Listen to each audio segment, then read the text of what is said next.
Nobody expected it. Not at an event of this scale, but as Donald Trump confidently walked into the grand hall, a sudden shift in the atmosphere sent shock waves through the crowd. Security moved in fast. Too fast.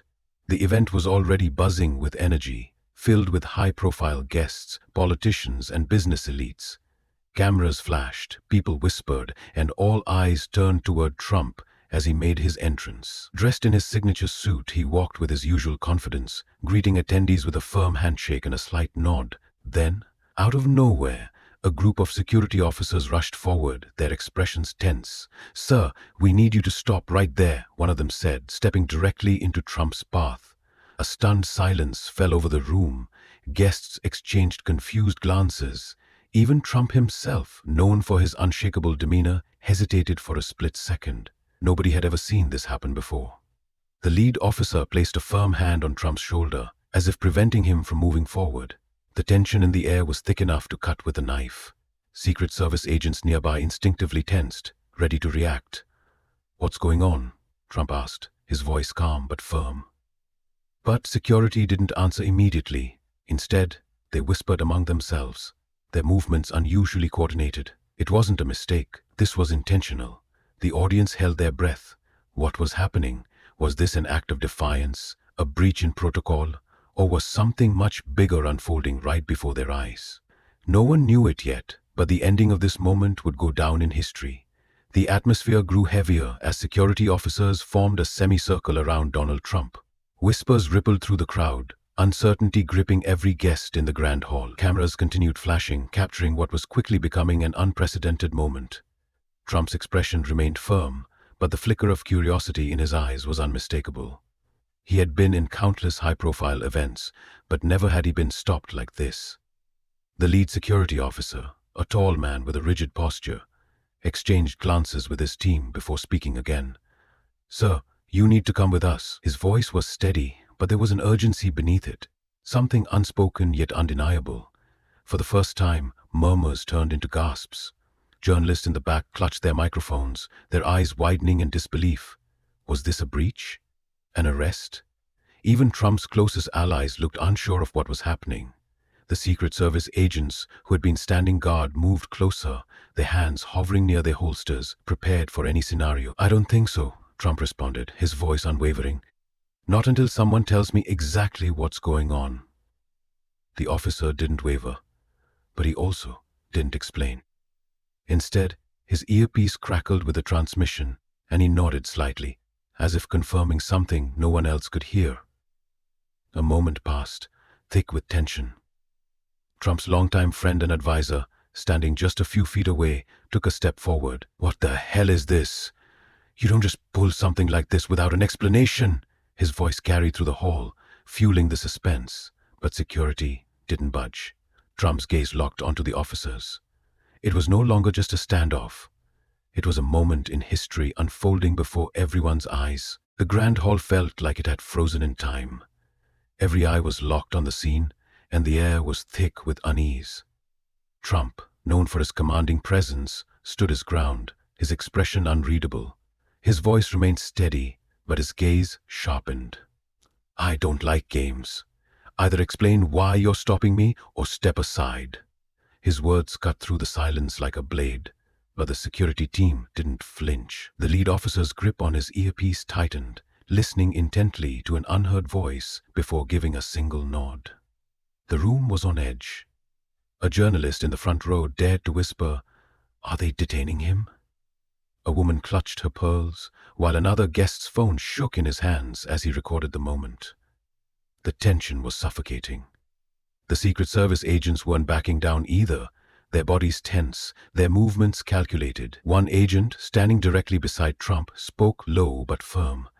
"Mr. President, would you like us to intervene?" The question itself sent a jolt through the audience. It was an unspoken warning. One wrong move, and this could escalate beyond control. Trump held up a hand, signaling them to wait. His instincts told him this wasn't an attack, but something was undeniably wrong. He turned his focus back to the officer, his patience running thin. "I won't ask again, what's going on?" For a moment, it seemed like the officer wouldn't answer, But then, after a deep breath, he finally spoke. His next words sent an audible gasp through the crowd. "Sir, we have a situation, and for your safety, we cannot let you proceed." The cryptic response sent chills down the room. Something bigger was at play, something no one had expected. The moment the officer uttered those words, the entire hall seemed to exhale in shock. "For your safety," Trump repeated, his brow furrowing. What exactly does that mean?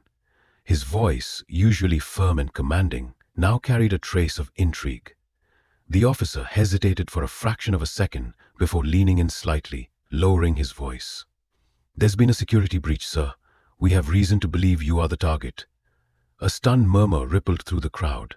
People shifted nervously in their seats. Guests who had been silently observing now whispered urgently to one another. The journalists, already glued to their cameras, doubled down, sensing that this was no ordinary disruption. It was history in the making. Even the Secret Service agents, trained for every possible scenario, exchanged unreadable glances. Trump's eyes narrowed. A threat? Where? His stance remained firm, but there was no denying the subtle shift in his demeanor. He had faced threats before, but something about the way security was handling this felt different. It wasn't just about protection. It was about containment. The lead officer gestured discreetly to the far corner of the hall, where additional security personnel had gathered near an unmarked door. Their expressions were grim. "We need to escort you to a secure location immediately," the officer pressed. For the first time, unease flickered across Trump's face. This wasn't standard protocol. If there was an imminent threat, wouldn't they be evacuating the entire room? Why was the focus only on him? His mind raced, analyzing every possibility. Then, almost as if on cue, the lights in the hall flickered. Just for a second, but long enough to send a cold wave of fear through the room. Something was very, very wrong. The flickering lights sent a ripple of unease through the hall. Guests shifted uncomfortably in their seats, and a few gasps echoed as the tension reached a boiling point. Trump stood motionless, eyes scanning the room, like a seasoned chess player analyzing his next move. The security officer's words still rang in his ears. "We have reason to believe you are the target." But something didn't add up. If the threat was real, why hadn't they cleared the building? Why was he the only focus? Secret Service agents tightened their formation, their hands twitching near their holsters.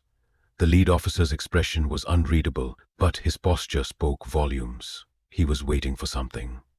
Then, just as Trump opened his mouth to press for answers, the room plunged into complete darkness. A collective gasp filled the air, followed by an eerie silence. The only sounds were the scattered murmurs of frightened guests and the faint buzz of a backup generator humming to life.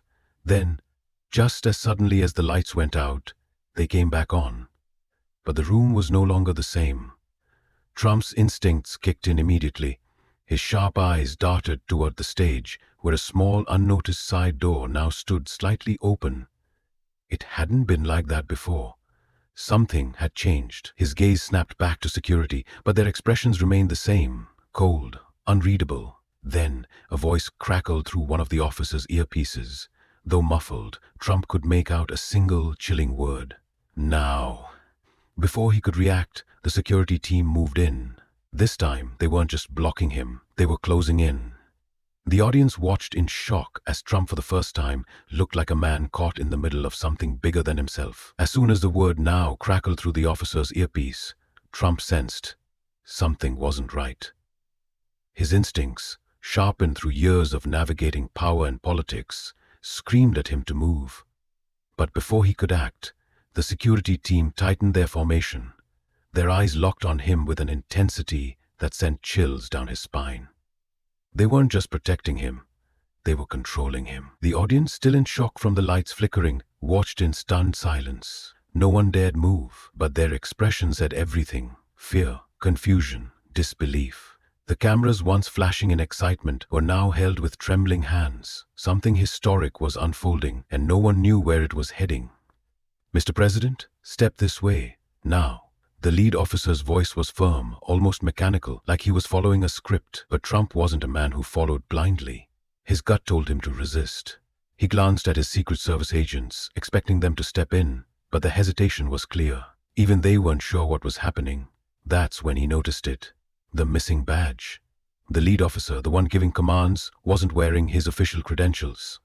It was a small detail, something most people wouldn't catch, but Trump did. His pulse quickened.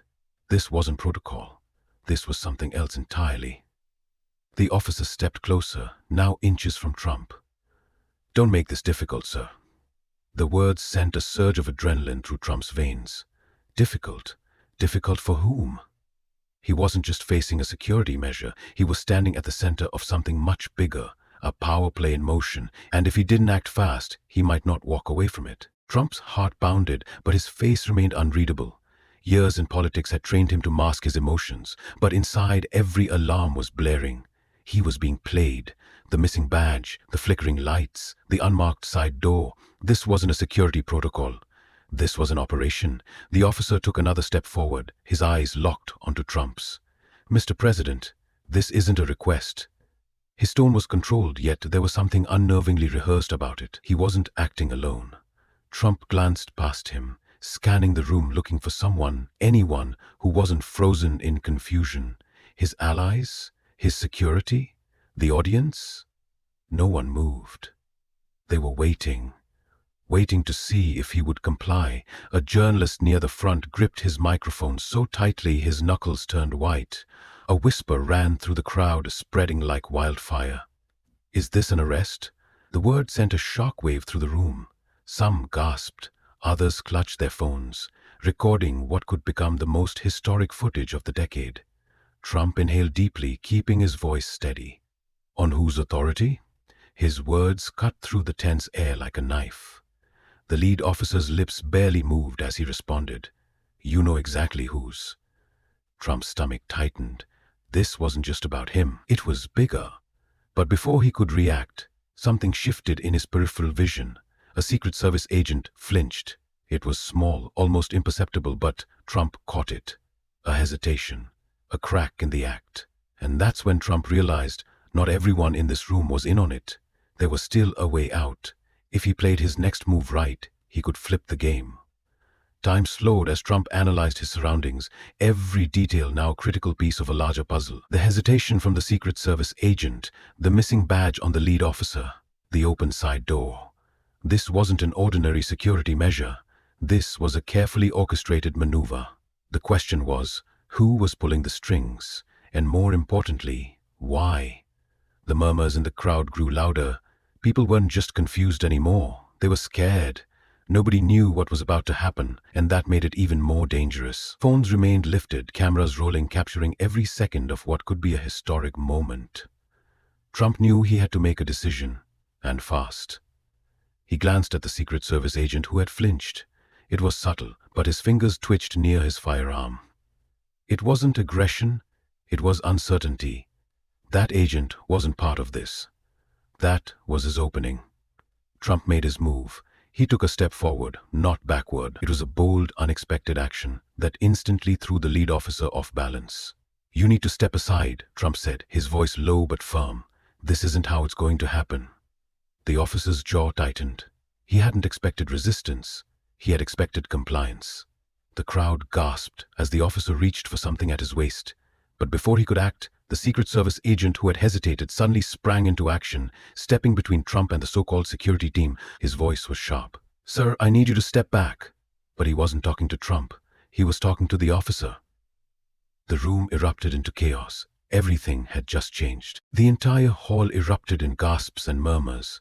This wasn't part of the script. The so-called security officer, who had been in control moments ago, now found himself on the other side of authority. The Secret Service agent, the one who had hesitated before, had made his choice. And in that instant, the power dynamic shifted. Trump didn't move. He knew that every second mattered, that any sudden action could escalate the situation into something irreversible. But his mind was racing. Who was really behind this? And what was the end game? The fake officer's hand hovered near his waist. Was it a weapon? A radio? A trigger? The Secret Service agent who had stepped in was locked onto him, his own stance unshaken. "I said, step back." His voice was louder now, commanding. The room wasn't just watching anymore. The tension had cracked, and now people were reacting. Journalists pushed forward, cameras zooming in. Someone in the audience whispered frantically, "This isn't security, this is a setup." Another voice, barely above a breath, asked the question that had been lingering since the beginning. "Is this an assassination attempt?" The words sent a ripple of pure fear through the room. Even the officer's face, stone cold until now, flashed with something dangerous. Recognition. He knew the moment was slipping away from him. He had seconds to act. And then, he moved. But Trump was faster. With a precision honed over years of dealing with pressure, he stepped to the side at the exact moment the officer lunged. And just like that, Secret Service tackled him to the ground. The hall erupted into chaos.